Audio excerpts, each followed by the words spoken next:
But then in terms of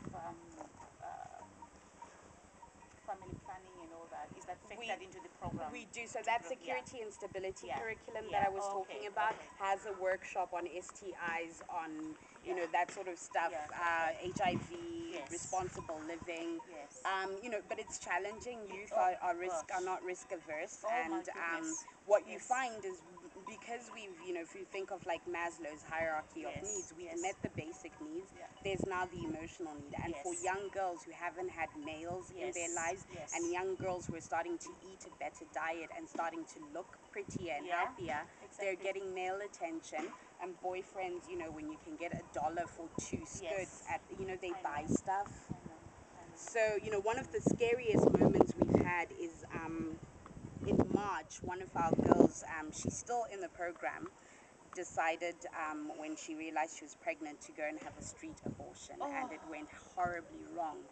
But Yvonne, we were lucky because we are in these kids' lives and we pay attention, and we got there just in time. She was going septic, and we managed to. She was lying to us and telling us it was malaria and that sort of thing, but we managed to. I mean, that's the one thing. Whenever I tell that story, we got there in time.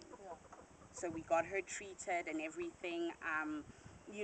We're doing as much counseling around the issue because I think she's a little bit in denial about what happened. She claims it was that shot they give you, the 5-year contraceptive shot. She says that's what happened to her, and it was an expired shot, and that's what made her bleed out. And it's like, honey, you were pregnant. But we're slowly working with her. So we have a very intensive case management program, and Gladys will describe what she does. She's our, social worker, outreach worker is what her title is. So she pays the kids 2 home visits a month. She does a physical assessment at the home, and that's looking at their food levels, especially because when you bring in a grocery, inevitably within the first week all the food is gone because they just had no food security. Not only that, they're at an age where they're at a growing stage, exactly. So they eat so much. Right.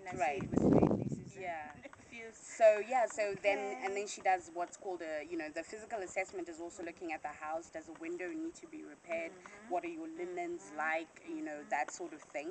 And then we then do a social assessment, and there we're sort of just looking at most of the kids are some of the kids are landlords. So they live in a 3-roomed house that their parents left to them, and then they sublet some rooms. But when you're a landlord and when you're a tenant and your landlord is 16, sometimes you don't pay your rent on time.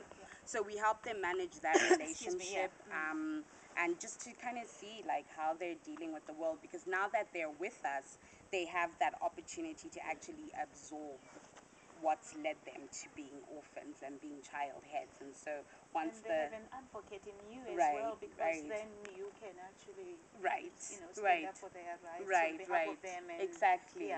So we're looking at emotional well-being, relationship with the siblings. Sometimes there's some conflict with the siblings because siblings are turning 16 or 18, and so they have some challenges.